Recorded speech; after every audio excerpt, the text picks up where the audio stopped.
사랑 많으시고 자비로우신 하나님 아버지, 오늘도 우리와 함께 하심을 감사합니다. 주님께서 나를 위해 죽으시고 다시 사신 것을 믿습니다. 부활하신 주님을 찬양하며 예배할 때에 우리의 찬양과 예배를 기뻐 받아 주시옵시고 한없는 하늘의 은혜가 우리 가운데 임하게 하옵소서. 예수님의 이름으로 기도합니다. 아멘. 교회 소식 전해드리겠습니다. 다음 주일에는 예고한 바와 같이 큐티 세미나가 있습니다. 모든 성도들이 다 참석할 수 있는 날짜로 5월 첫째 주로 이렇게 잡은 만큼 반드시 참석해 주시고 또 성경 말씀을 삶 속에 녹이는 삶으로 세워질 수 있기를 바랍니다. 제가 지금 고민하기는 설교로 대체해서 세미나를 할까 아니면 설교는 따로 하고 또 세미나는 따로 할까 이렇게 고민하고 있습니다. 그래서 어쨌든 다음 주 중에는 하게 되어지니까 여러분들 반드시 참석해 주시기를 바랍니다.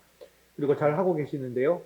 포스트잇 매주 5개 정도씩 가져가셔서 주변 분들에게 나눠주시면서 전도해 주시기를 바랍니다. 웨스트민스터 소요리 문답 제69문 함께 읽겠습니다.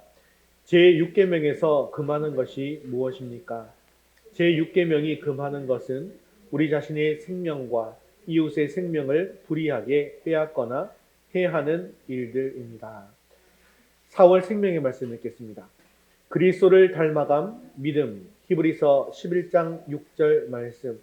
믿음이 없이는 하나님을 기쁘시게 하지 못하나니 하나님께 나아가는 자는 반드시 그가 계신 것과 또한 그가 자기를 찾는 자들에게 상 주시는 이심을 믿어야 할지니라. 히브리서 11장 6절 말씀. 아멘. 이제 우리의 시선을 하나님께로 올려드리겠습니다. 사도신경 하시겠습니다. 전능하사 천지를 만드신 하나님 아버지를 내가 믿사오며 그 외아들 우리 주 예수 그리스도를 믿사오니 이는 성령으로 잉태하사 동정녀 마리아에게 나시고 본디오 빌라도에게 고난을 받으사 십자가에 못 박혀 죽으시고 장사한 지 사흘 만에 죽은 자 가운데서 다시 살아나시며 하늘에 오르사 전능하신 하나님 우편에 앉아 계시다가 저리로서 산 자와 죽은 자를 심판하러 오시리라. 성령을 믿사오며 거룩한 공회와 성도가 서로 교통하는 것과 죄를 사하여 주시는 것과 몸이 다시 사는 것과 영원히 사는 것을 믿사옵나이다. 아멘. 오늘도 우리 찬송과 영광을 받으실 주님께 찬송가 185장 이 기쁜 소식을 함께 찬송드리겠습니다. 이 기쁜 소식을 온 세상에 전합시다. 성령이 오셨습니다. 할렐루야. 이 기쁜 소식을 온 세상 전하세. 그 환난 고통을 당하는 자들 주 믿는 성도들 다 전할 소식은 성령이 오셨네. 성령이 오셨네. 성령이 오셨네.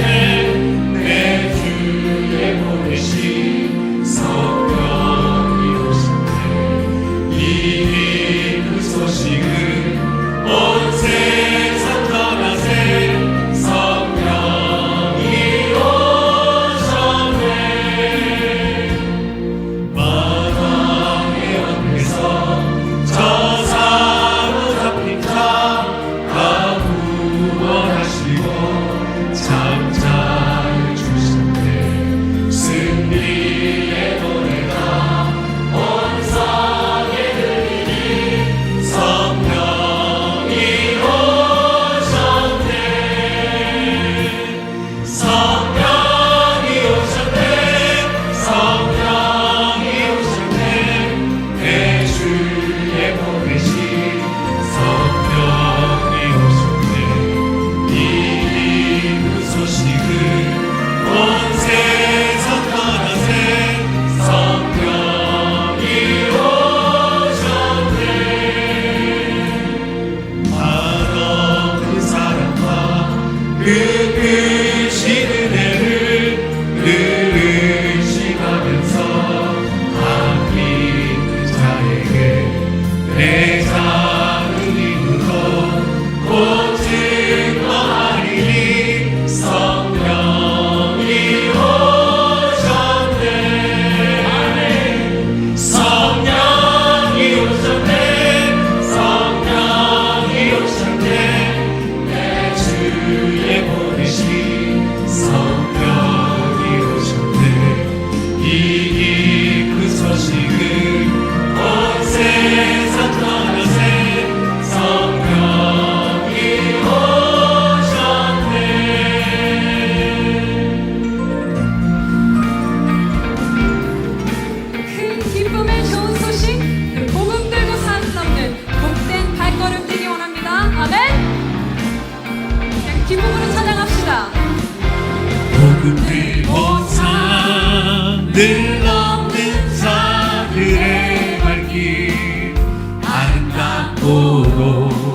아름답도다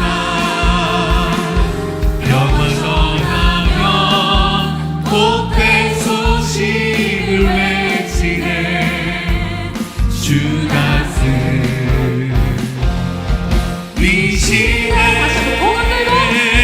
복음 들고 산을 넘는 자들의 발길 아름답도다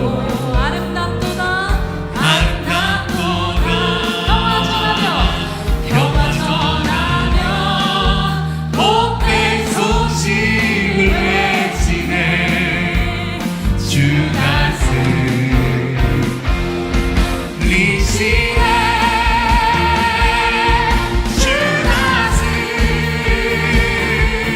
리시네 주 다스 리시네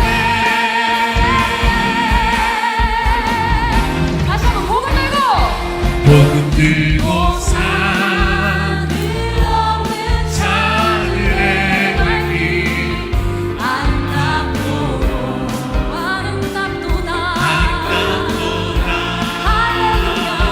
평화 전하며 복된 소식을 외치네 주 다스 리시네 복음 들고 산을 넘는 자들의 발길 아름답도다 평화 전하며 복된 소식을 외치네 주 다스 리시네 주 다스 리시네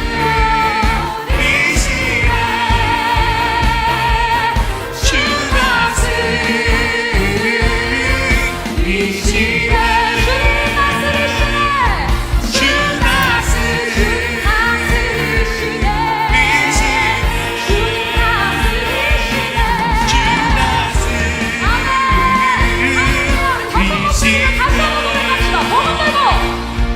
들고 산을 넘는 자들의 발길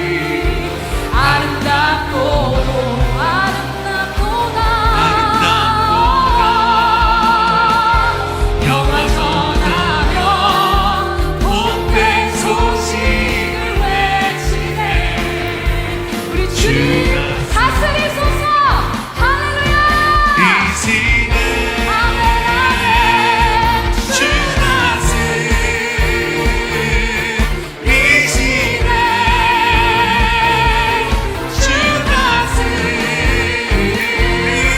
리시네 주 다스 주 다스 리시네 주 다스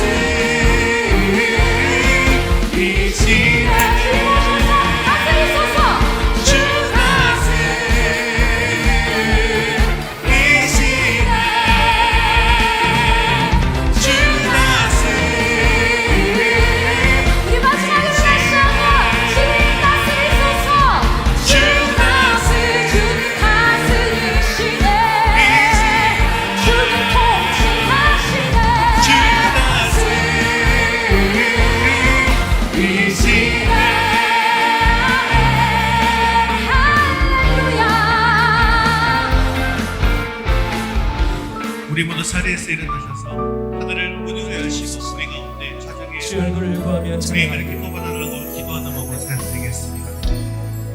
하늘의 문을 여소서 이곳을 주목하소서 주를 향한 찬양이 꺼지지 않으니 하늘을 열고 보소서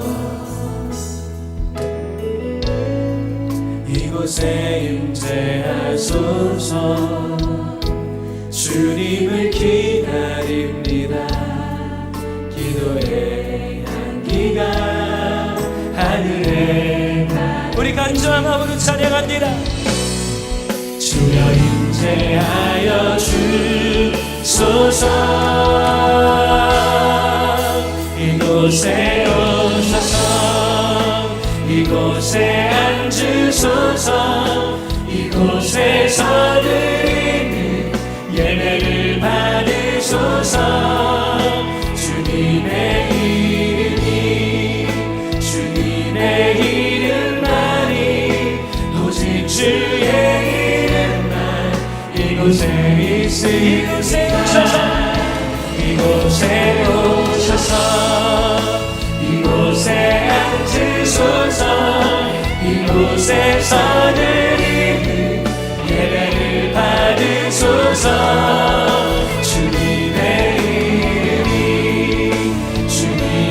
이름만이 오직 주의 이름만 높임을 받으소서. 주님, 오 주님 채우소서. 오 주님, 나의 잔을 높이 듭니다. 하늘 양식 내게 채워주소서. 넘치도록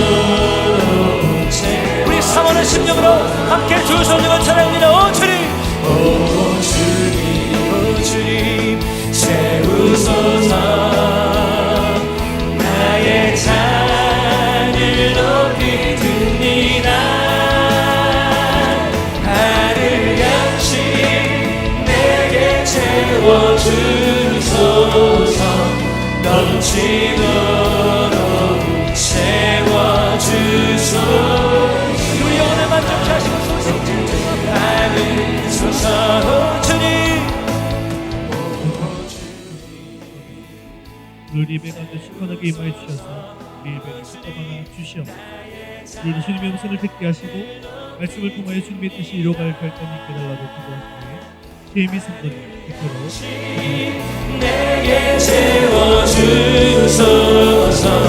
넘치도록 우리 사모는 심령으로 함께 두 손으로 찬양합니다. 오 주님, 오 주님, 오 주님 채우소서. 나의 잔을 높이 듭니다. 하늘 양식 내게 채워주소서. 넘치도록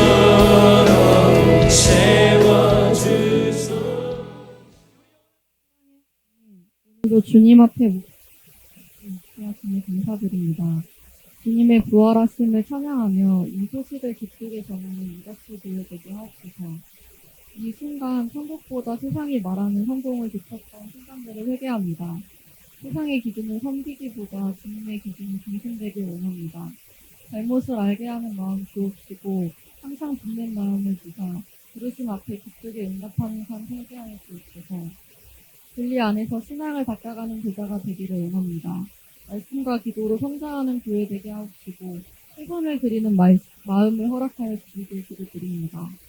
복음 전하시는 목사님과 그 가정에 영육의 강건함을 더하여 주옵시고 이곳에 모인 가정마다 주님의 눈길을 주사 숨겨진 아픔과 어려움을 위로하여 주시고 믿음 속에서 일어나는 가정 되게 하옵소서. 주님 안에서만 기뻐하게 하시고 기대하게 하옵소서. 감사드리며 예수님의 이름으로 기도합니다.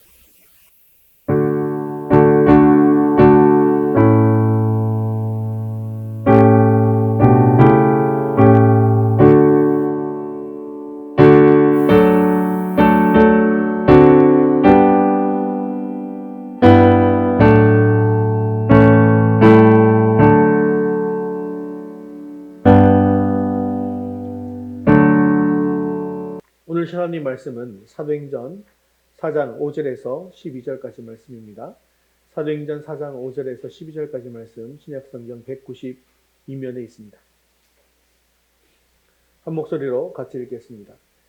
이튿날 관리들과 장로들과 서기관들이 예루살렘에 모였는데 대제사장 안나스와 가야바와 요한과 알렉산더와 및 대제사장의 문중이 다 참여하여 사도들을 가운데 세우고 묻되 너희가 무슨 권세와 누구의 이름으로 이 일을 행하였느냐?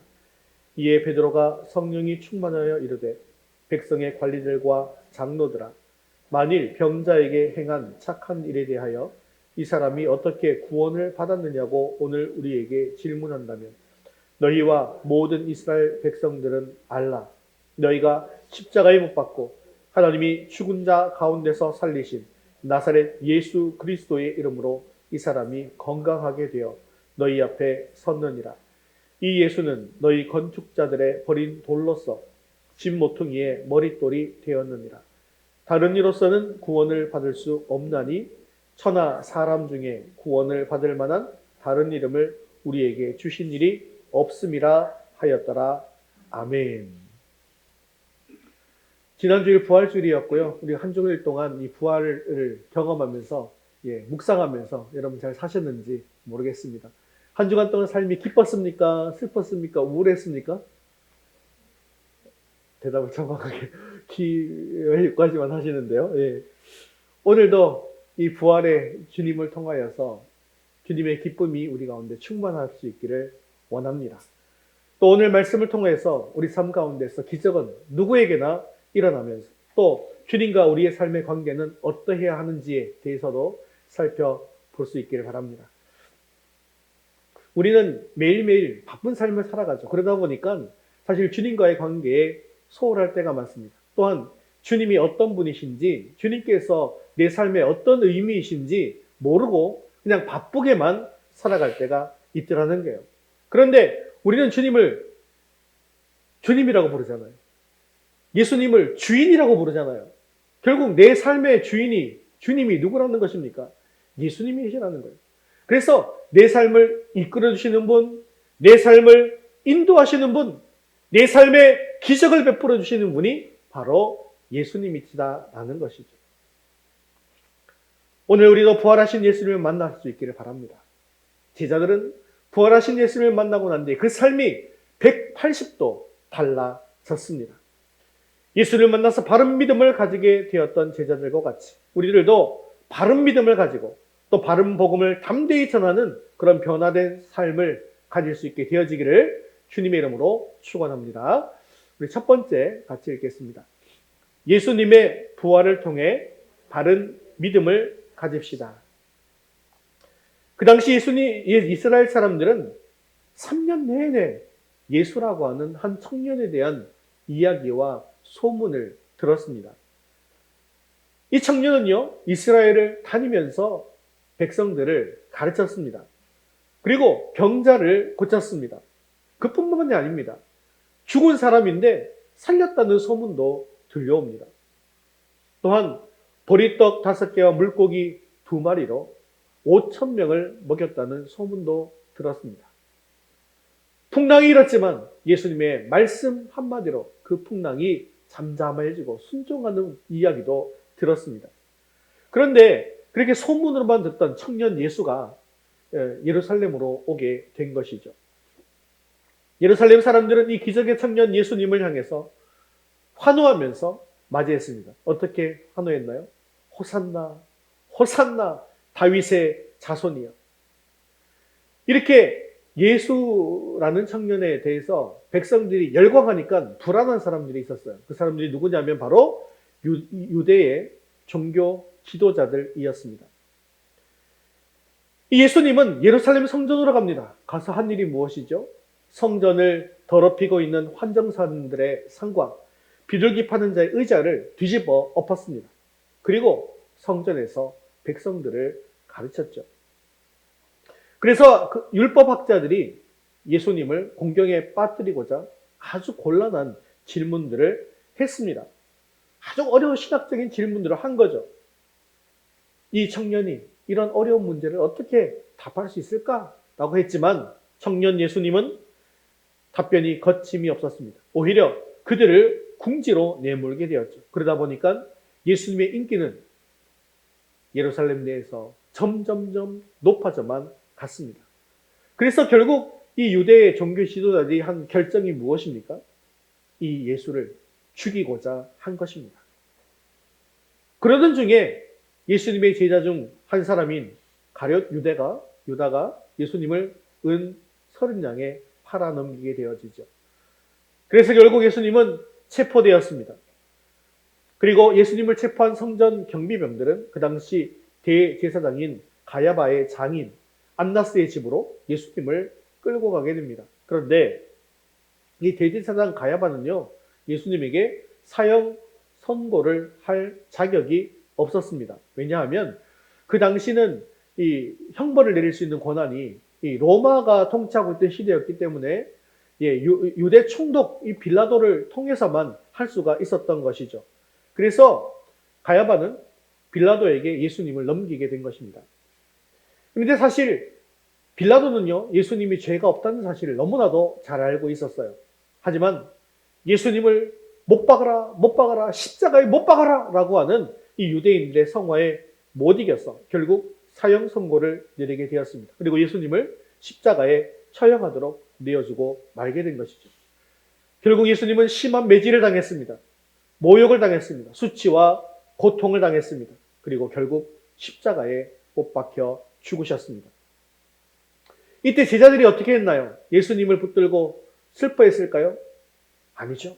모두 다 두려워서 뿔뿔이 흩어지고 말았습니다. 그러니까 유대 지도자들이 이제 한숨 놓은 거예요.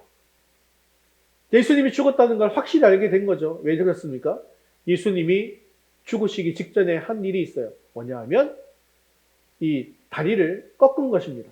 왜냐하면 이 폐에 물이 차서 죽는다고 했잖아요. 그러다 보니까 다리를 꺾지 않으면 다리를 이렇게 펴가지고 또 숨을 조금씩 쉴 수 있거든요. 그래서 다시 또 이 힘이 떨어지면 다리가 이렇게 무릎을 굽히게 되면 또 숨이 차게 되고. 근데 딱 다리를 꺾어버리면 숨을 쉴 수가 없기 때문에 질식사하게 되어진다고 했지 않습니까? 그래서 다리를 가장 먼저 꺾는 겁니다. 그리고 창으로 옆구리를 찔러봤어요. 그랬더니 물만 나와요? 폐에 물이 찬다 했잖아요. 물도 나오고 피도 나오고 다 확인했습니다. 그래서 정확하게 죽었다라는 것을 확인했다는 것이죠. 그리고 공의 의원이었던 아리마대 요셉은 이 예수님의 시체를 자기 무덤에 넣었다라고 하는 보고도 듣게 되었습니다. 그런데 그 당시에 또 다른 소문이 있었죠. 예수님께서 늘 뭐라고 말씀하십니까? 나는 십자가에 못 박혀 죽게 될 것이다. 나는 죽게 되지만 며칠 만에 살아난다. 사흘 만에 부활한다. 다시 살게 된다라는 말씀도 하셨지 않습니까? 그러니까 그런 소문도 있었다는 거예요. 예수가 죽었다고 하지만 사흘 만에 예수님의 살아나는 일은 있을 수가 없는 일이고 제자들이 예수님의 시신을 훔쳐가서 예수님이 사흘 만에 부활했다라고 헛소문을 퍼뜨릴 것이기 때문에 무덤 입구를 철저하게 지킨 것입니다. 하지만 예수님은 말씀대로 사흘 만에 부활하셨습니다. 그리고 2달이 지났습니다. 그런데 이상한 일이 생긴 거예요.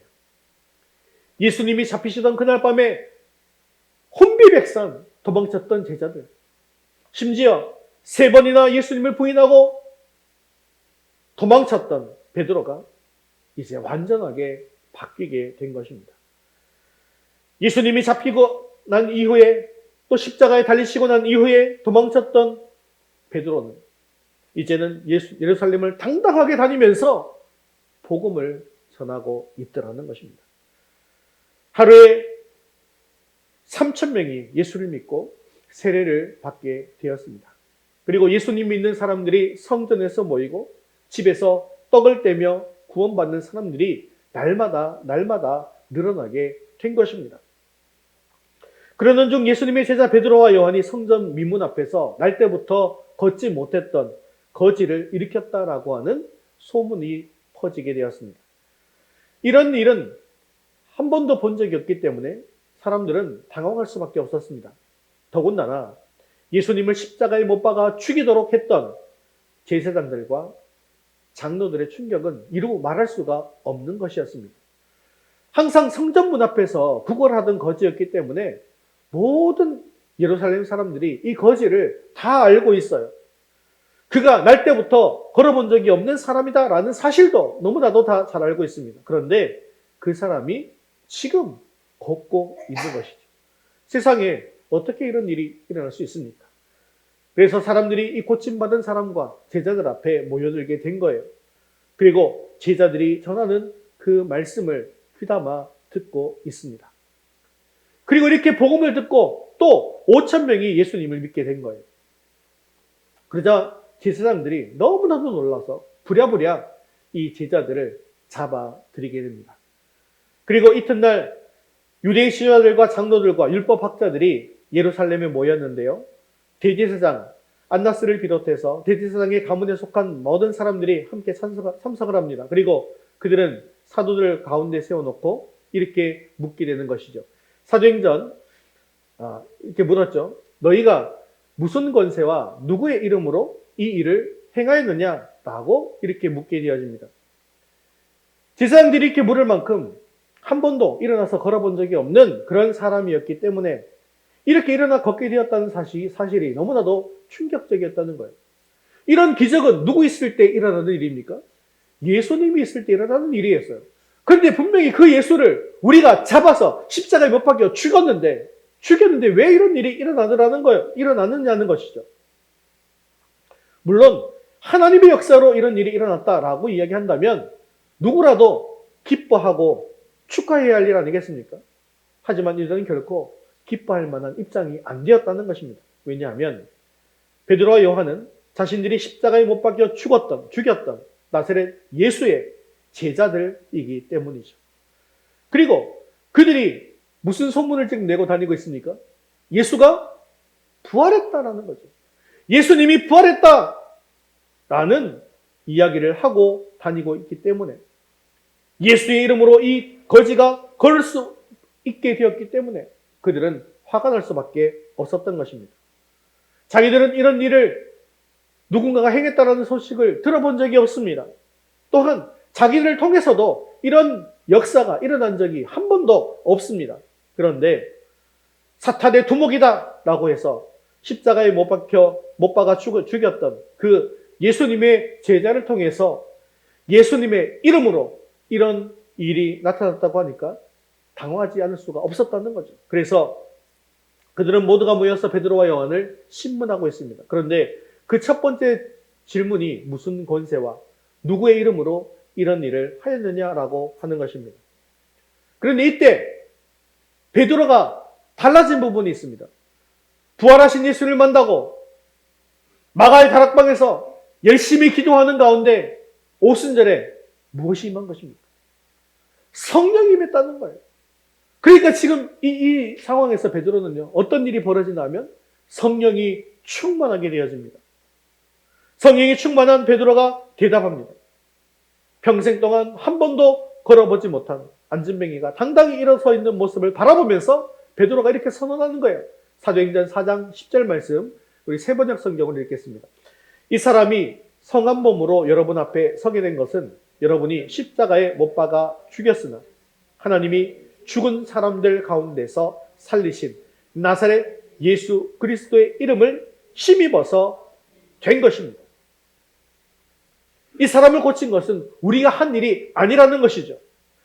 지금 당신들이 잡아 죽인 예수님을 하나님께서 살려주셨고, 그리고 그 예수님의 능력으로 이 안진뱅이 거지가 일어났다는 것입니다. 이제 베드로와 요한은 이 사람들을 전혀 두려워하지 않고 있습니다. 자신들을 죽일 권리를 가진 그런 높은 지도자들 앞에서 구원에도 복음을 전파하고 있는 것이죠. 4장 12절 말씀을 보면 베드로와 요한은 이렇게 단언하고 있습니다. 읽겠습니다. 다른 이로서는 구원을 받을 수 없나니 천하 사람 중에 구원을 받을 만한 다른 이름을 우리에게 주신 일이 없음이라 하였더라. 아멘. 별로 배운 것이 없는 보잘것없는 사람들이 줄 알았던 이 예수의 제자들이 이처럼 지혜롭게 담대하게 복음을 전하고 자신의 의사를 표시할 때 지도자들이 놀라며 어리둥절한 것은 당연한 일 아니었겠습니까? 2달 전만 하더라도 자기의 스승인 예수가 잡혀서 죽게 되어질 때에 다 뿔뿔이 흩어져서 도망치고 주랭랑을 치기에 급급했던 그런 자들이었습니다. 그렇게 비겁했던 자들이 어떤 계기로 완전하게 변할 수가 있게 되었을까? 이것이 바로 그들의 마음속에 있는 의문이었을 것입니다. 또한 이것은 우리들의 의문이기도 하죠. 무엇이 이들을 이처럼 극적으로 변화시키게 한 것일까요? 이들을 변화시킨 것은 바로 예수 그리스도의 부활 사건이었습니다. 제자들은 예수님의 부활을 확인하고서야 예수님이 하나님의 아들이심을 비록 늦긴 했지만 확실하게 깨닫게 된 것이죠. 예수님의 부활을 실제로 만나보고서야 그들은 유대인들이 그토록 오랫동안 기다렸던 인류 구원의 메시아 그리스도가 바로 예수님이시다는 사실을 뒤늦게나마 깨닫게 된 것입니다. 우리는 부활을 아직 경험하지 못한 시절의 제자들의 마음을 어느 정도 공감할 수 있습니다. 왜 그렇습니까? 우리가 만일에 그 시절을 살았다고 한번 상상해 보십시오. 그러면 예수님을 제자들하고 여러분들이 계속 따라다녔는데 예수님이 잡혀서 십자가에 달려 죽게 되었을 때 나도 예수님의 제자요라고 그냥 손 들고 나가서 그렇게 할 수 있겠습니까? 나도 못한 일 아니겠습니까? 나는 도망가지 않겠다고 장담할 수 있는 사람이 누가 있습니까? 예수님은 자신이 하나님의 아들이심을 그리고 이 땅에 오신 하나님의 심을 깨닫게 하기 위해서 제자들을 데리고 다니면서 가르치시고 서서히 그 가르침의 강도를 높여가신 것입니다. 그런데요, 예수님이 베푸시는 기적이나 어떤 치유 이런 것들만 주목하고 정작 예수님께서 그런 기적과 치유를 통해서 무엇을 알리시고 무엇을 준비시키시고 무엇을 행하게 하려 하는가에 대해서 무관심하다고 한다면 아무리 3년 동안 혹독한 제자 훈련을 받았다 할지라도 아무 소용이 없습니다. 왜 그렇습니까? 뿔뿔이 흩어져서 도망가는 제자이기 때문이죠. 오병이의 현장에서 맛있게 떡과 물고기를 받아 먹었어요. 그래서 배가 부르게 되었습니다. 그러면서 우와 예수님 대단하시다. 나 지금 배가 너무너무 고팠는데 예수님께서 기적을 베풀어 주셔서 내 배를 부르게 해주셨네. 이제는 걱정이 없네 라고 기뻐하기는 하지만 예수님을 그저 나에게 기적을 베푸시는 분으로만 이해하고 예수님이 정작 누구신지를 깨닫지 못한다고 한다면 그것은 제자로서의 아무런 자격도 없는 것이고 우리 믿음과 신앙생활에도 어떠한 도움도 되지 않는다라는 것입니다. 예수님이 무리를 걸어오시고 갈릴리 반의 풍랑을 잠잠하게 하시는 그런 기적의 현장을 목도하고서도 예수님이 누구신지를 깨닫고자 하는 마음이 없다고 한다면 아직 우리의 믿음은 부족한 것입니다. 10명의 나병 환자를 말씀 한마디로 고친다는 것, 이것은 현대의학으로도 불가능한 일입니다. 예수님의 제자들도 기적을 행했죠. 이들이 행하는 이런 기적과 치유와 신기한 일들이 왜 일어나는지를 우리가 이해하지 않으려고 한다면 우리는 예수님을 통해서 제대로 된 신앙과 믿음을 고백할 수 없다라는 것입니다. 그래서 예수님께서 부활하시고 제자들에게 그 부활의 몸을 보여주신 사건은 그런 모든 평소의 가르침을 다 깨닫게 하시는 그런 놀라운 계기를 마련해 주신 것입니다. 그렇기 때문에 예수님의 부활 사건은 오늘날 우리에게도 매우 중요하다라는 거예요. 이 부활 사건을 믿지 못하면 우리의 믿음은 아직까지도 겨자씨만한 믿음조차 생기지 않은 것이다라는 것을 인정하셔야 합니다. 현세적인 믿음, 기복적인 신앙, 이것은요 모든 종교를 믿는 사람들이 다 가지고 있는 것이죠. 옛날에도 우리나라 사람들은 어떻게 했어요? 새벽에 물 한 잔 떠놓고 빌고 돌 갖다 놓고 빌고 그렇게 열심히 기도하고 잘 되게 해달라고 기도하는 그런 믿음이 있었잖아요. 그런데 예수님에 대해서 제대로 알지 못하고 예수님의 부활을 믿지 못하는 상황 속에서 나 잘 되게 해주세요 라고 기도하면서 나오는 그런 믿음은 바르게 된 믿음이 아니라는 것이죠. 그러므로 우리는 이 믿음에서 한 단계 더 나아가야 합니다. 이 땅에서의 어떤 현세적인 축복에 대한 믿음만으로 부족합니다. 물론 그것으로 믿음이 시작되기는 합니다. 하지만 거기에 머물면 안 된다는 것이죠. 이런 정도의 믿음은 아직 구원을 얻고 예수님께서 우리에게 주시고자 하는 그런 영생을 소유하는 믿음은 아니기 때문인 것입니다. 제자들이 그랬습니다. 3년 동안 그토록 의지했던 선생님 아닙니까? 그런데 십자가에 달려 처형당하게 되었으니 얼마나 실망과 좌절에 빠지게 되지 않았겠습니까? 그래서 살 길을 찾아 뿔뿔이 흩어졌던 거예요. 어부였던 제자들은 3년 전에 버렸던 그물을 다시 잡습니다. 그리고 물고기를 낚고 있습니다. 그런데 그때 그들 앞에 예수님께서 나타나셨습니다. 부활하신 주님이요, 이들은 부활하신 주님을 직접 눈으로 확인했습니다. 만져보았습니다. 그러면서 성경 말씀을 깨닫는 것이죠. 이사야 53장 5절 6절은 우리에게 이렇게 말씀하고 있죠. 같이 읽겠습니다. 그가 찔림은 우리의 허물을 인하며 그가 상함은 우리의 죄악을 인함이라. 그가 징계를 받음으로 우리가 평화를 누리고 그가 채찍에 맞음으로 우리가 나음을 입었도다. 부활하신 주님을 만나고서야 그들은 예수님의 고난과 십자가 죽음의 의미를 비로소 깨닫게 되었다는 것입니다. 부활하신 주님, 자기들이 스스로 모시던 바로 그분이 이 땅에 오신 하나님이시고 유대인들이 그토록 기다리던 메시아임을 감격과 기쁨 가운데 깨닫게 되어진 것이죠. 비록 예수님이 자기 백성들에게는 버림을 받아서 십자가에 달려 죽게 되었지만 하나님께서는 예수님을 죽은 사람들 가운데서 다시 살리셨습니다. 그리고 누구든지 그 이름을 믿는 사람들, 즉 예수 그리스도를 구주로 영접하는 사람들에게는 하나님의 자녀가 되는 권세를 주신 것입니다. 그래서 예수님을 나의 구주로 고백하기만 하면 누구든지 하나님의 자녀가 되는 것이죠. 따라서 우리는 언제 어디서든지 예수님이 나의 주님이시고 나를 위해 십자가에 죽어주심으로 말미암아 나를 죄에서 구속해 주신 나의 구세주로 분명하게 믿고 고백해야 하는 것입니다. 사랑하는 성도 여러분, 우리들도 부활을 믿지 못했던 제자들의 모습을 닮아가지 마시고 부활을 제대로 믿음으로 말미암아 이 제자들과 같이 어떤 상황 속에서도 흔들리지 않는 그런 바른 믿음을 가질 수 있게 되어지기를 주님의 이름으로 축원합니다. 우리 두 번째 같이 읽겠습니다. 예수님의 부활을 통해 바른 복음을 담대히 전합시다. 이 감격적인 부활의 사건이 이제 제자들을 용감한 사람들로 만드는 것입니다. 이들은 예수님이 베다니에서 하신 약속의 말씀을 이제서야 기억하게 되는 거예요.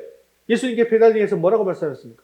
나는 부활이요 생명이니 나를 믿는 자는 죽어도 살겠고 무릇 살아서 나를 믿는 자는 영원히 죽지 아니하리라 라고 말씀하셨죠.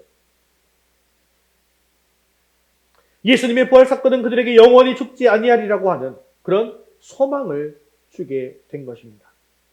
그렇기 때문에 이제는 죽음을 두려워할 필요가 없어진 거예요. 그들은 죽었던 나사로가 나흘 만에 다시 살아나는 것도 보았고 이제 죽었던 예수님께서 3일 만에 부활하셔서 자기 앞에서 만지고 보고 확인했던 것 아니겠습니까?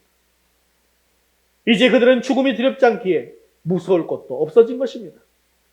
이 세상의 그 어떤 것도 그들의 마음을 사로잡을 수가 없게 된 것입니다. 성경은 이 세상의 모든 부귀영화가 한낱 들풀과 같다고 했는데 이 세상이 그들에게는 한낱 들풀과 같아진 것이에요. 예수님을 잡아 죽인 적들이 지금은 자기들을 잡아 죽이려고 합니다. 하지만 담대할 수 있었습니다. 왜 그렇습니까? 더 풍성하고 영원한 세상, 기쁨이 충만한 새로운 세계, 하나님께서 사랑과 영광으로 다스리는 그 하늘나라가 이제 자기들 앞에 열려 있음을 알게 된 것입니다. 예수님이 부활하셨기 때문에, 예수님이 부활의 첫 열매가 되셨기 때문에 나도 이제 죽게 되어지면 부활할 것이다 라는 확신이 생긴 것이에요. 이것을 보증하시는 성령님의 음성을 들은 것입니다. 로마서 8장 11절은 바로 여기에 대해서 이렇게 말씀하고 있습니다. 같이 읽겠습니다. 예수를 죽은 자 가운데서 살리신 이의 영이 너희 안에 거하시면 그리스도 예수를 죽은 자 가운데서 살리신 이가 너희 안에 거하시는 그의 영으로 말미암아 너희 죽을 몸도 살리시리라. 아멘. 즉 예수님의 부활은 예수님께서 부활하신 것으로 끝 이것이 아니라 예수님의 부활은 제자들의 부활과 우리들의 부활과 연결되어져 있다는 것입니다. 이러한 부활신앙이 그들에게 있었기 때문에 제자들은 이제는 두려워하지 않고 담대히 복음을 전할 수 있게 되었다는 것입니다.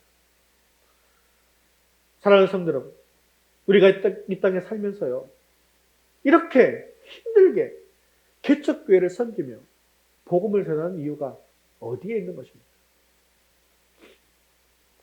그래도 개척교회 하는 분들 중에는 우리가 사정이 그나마 좀 나은 편인 것 같습니다. 왜냐하면 상황이 너무 안 좋은 목사님들도 많이 봤거든요.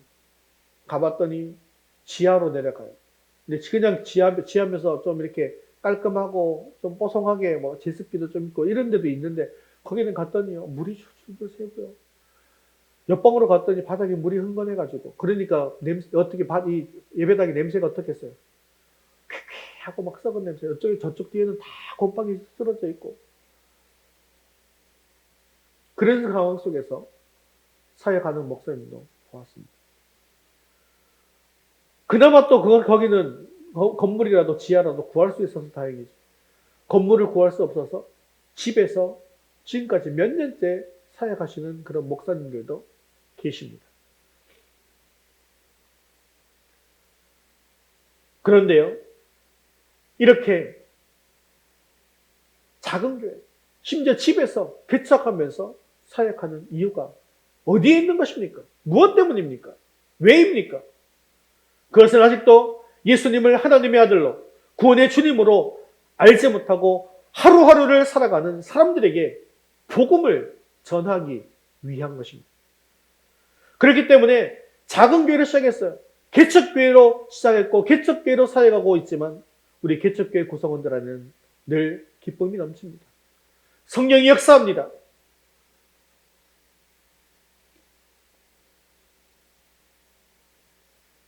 교회에 와서 알코올 중독자가 치유가 됩니다. 우울증을 겪고 있는 자들이 치유가 돼요. 믿지 않던 남편이 변화되고 믿지 않던 자녀가 변화되어서 주님 앞으로 나오게 되어지고요. 어떻게 이런 일들이 일어나게 될 것이요. 그것은 바로 그 교회들마다 부활의 주님을 온전히 믿고 그 복음을 붙들고 그 믿음을 붙들고 주님께서 맡겨주신 사명을 담대하게 감당하고 있기 때문입니다. 여러분 생각해 보십시오. 베드로와 제자들이 처음부터 대형 교회였나요? 그들이 시작할 때 무슨 교회였어요? 개척교회였어요.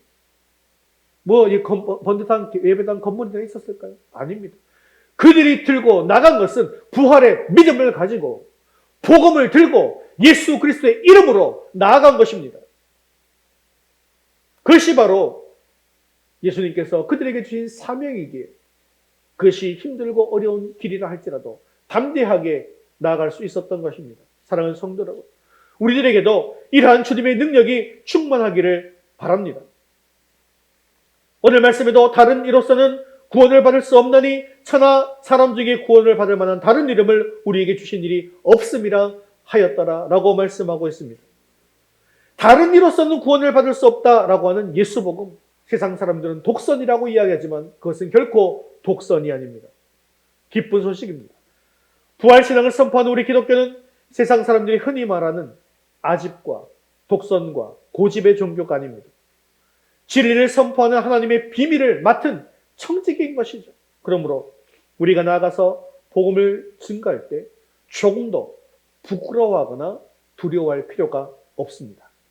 그 누가 뭐라 할지라도 하나님 나라에 들어갈 수 있는 것은 예수님의 이름을 힘입는 것 밖에는 방법이 없기 때문이죠. 따라서 우리가 하나님께서 주시는 감동을 따라 우리가 믿음으로 나아가서 사람들을 만나고 그들에게 예수님을 전하게 되어질 때에 악한 마귀는 소리를 지르면서 떠나가게 되어지는 것입니다. 그들이 예수님을 구주로 영접하게 되어지는 놀라운 역사들이 일어나게 되어질 것입니다. 그러므로 우리는 담대하게 여러분들이 마음에 품고 기도하고 있는 VIP들을 만나셔서 예수님을 전해주시기를 바랍니다. 예수님의 이름에 능력이 있습니다. 그리고 그들을 주님 앞으로 초청하십시오. 절대로 불가능하지 않습니다. 우리가 기도하고 구한 것은 반드시 뭔 줄로 믿으라? 받은 줄로 믿으라. 받을 줄로 믿으라. 받은 줄로 믿으라. 받은 줄로 믿으라. 내가 지금 기도하고 있는 VIP들 주님 앞으로 돌아오게 될 줄로 믿습니다. 주님께서 우리에게 주신 줄로 믿습니다. 그 영혼을 받으신 줄 믿습니다. 그렇게 기도했다면 그 믿음 안에서 전하는 담대한 증거가 한 사람 한 사람 한 생명 한 생명 주님께로 이끌게 되어질 것입니다. 우리에게 구원을 얻을 이름은 오직 예수님 한 분밖에 없습니다. 이 예수님을 날마다 복음으로 증거함으로 말미암아서 우리 삶이 승리하고 또 승리하는 그런 귀한 역사가 일어날 수 있게 되어지기를 주님의 이름으로 축원합니다. 우리 다 같이 자리에서 일어나셔서 헌신송 보내소서 함께 찬양 되신 후에 기도와 축도로 예배를 마치겠습니다. 하나님이여 우리를 보내주시옵소서. 시련과 핍박이 찾아올 때도 주님의 눈물을 기억하며 주의 사랑을 전하게 하여 주시옵소서. 우리를 보내주소서. 주님 나를 택하사 잃어버린 자에게 아버지의 사랑을 나누게 하시네. 어둠을 밝히며 차가운 마음 녹이는 진리의 빛 전하게 하소서.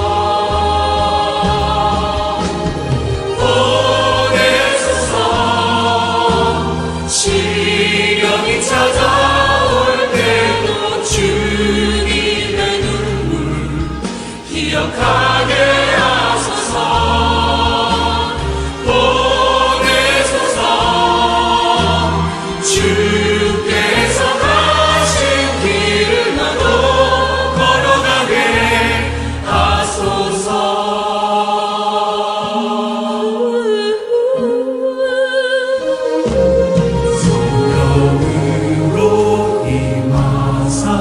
소망 없는 자에게 생명의 그 말씀을 전하게 하시네. 혼자 없는 양같이 방황하는 저들에게 주의 사랑 전하게 하소서.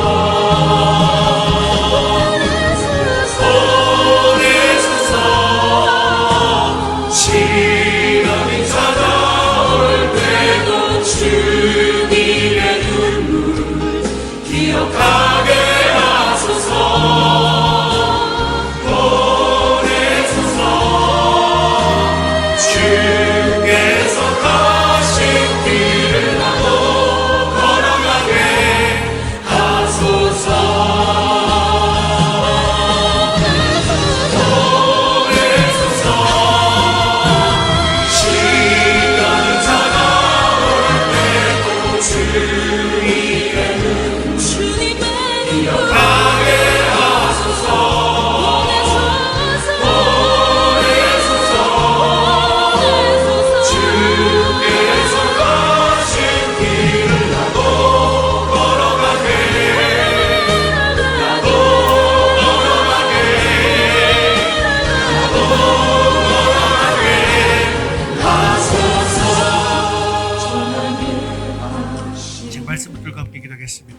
초대교회 사도들과 같이 예수님의 부활을 확실히 믿고 나의 주로 온전히 영접케 하옵소서. 복음 전도가 힘들고 어렵다 할지라도 부활 신앙을 가지고 담대하게 VIP에게 복음을 전하게 하옵소서. 우리의 기도와 전도로 복음을 들은 자들이 예수님 앞으로 나오게 해달라고 오늘 말씀 분들과 함께 기도하겠습니다.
사랑과 은혜가 충만하신 자비로우신 하나님 아버지, 오늘도 말씀해 주심을 감사합니다.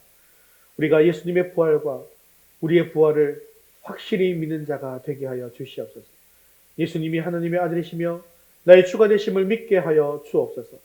예수님이 나의 주님이 되셔서 우리 삶을 인도하시고 하나님의 자녀로서 축복해 주시는 이 놀라운 기쁜 소식을 나의 이웃, 우리 이웃에게도 열심히 전하게 하시고 복음 전도가 힘들고 어렵다 할지라도 부활 신앙을 가지고 담대하게 전하게 하옵소서.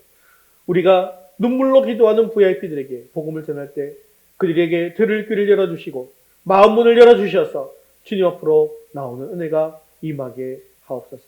사랑과 자비가 풍성하신 하나님, 이번 한 주간도 우리 모든 가정이 하나님의 은혜 가운데 잘 지내게 하시고 늘 지키시고 보호하여 주시옵소서. 아직도 주님 앞에 나오지 못한 자들을 불쌍히 여겨주셔서 속히 주님 앞으로 나오는 은혜가 임하게 하옵소서. 우리의 생명 되시고 소망 되시는 예수 그리스도의 이름으로 기도합니다. 아멘. 이제는 우리 주 예수 그리스도의 은혜와 하나님 아버지의 크신 사랑하심과 성령님의 위로 교통하심이 부활의 주님을 온전히 믿고 체험하는 신앙을 통해 복음을 담대히 전하기 원하는 사랑하는 모든 성도들 위해 이제부터 영원까지 함께 있을지어다. 아멘.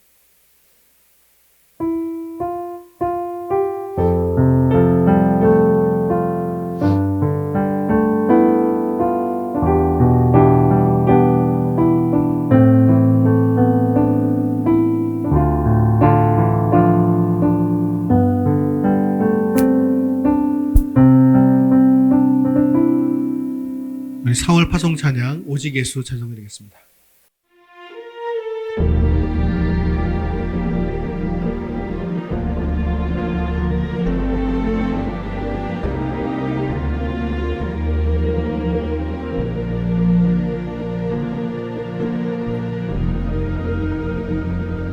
예수 안에 능력이 있네. 나 힘이 없어 쓰러질 때도 넘치는 은혜와 사랑 그 능력으로 승리 얻으리. 오 나는 인생의 성공을 너무 소중히 여겼네. 세상 영광보다 귀한 주님의 그 은혜 오직 예수 나의 믿음 십자가 능력 속에 빛나는 영광 내 모든 승리로 주님께 영광을 나의 힘 나의 소망 오직 예수 수많은 영광이 있네. 주 은혜로 난 구원받네. 나 오직 주의 은혜로서 나의 부족을 이길 수 있네. 난 이제 세상 명예보다 주님을 기원해. 주의 축복 감사하며 주의 영광 높이리. 오직 예수 나의 믿음 십자가 능력 속에 빛나는 영광 내 모든 승리로 주님께 영광을 나의 소망 오직 예수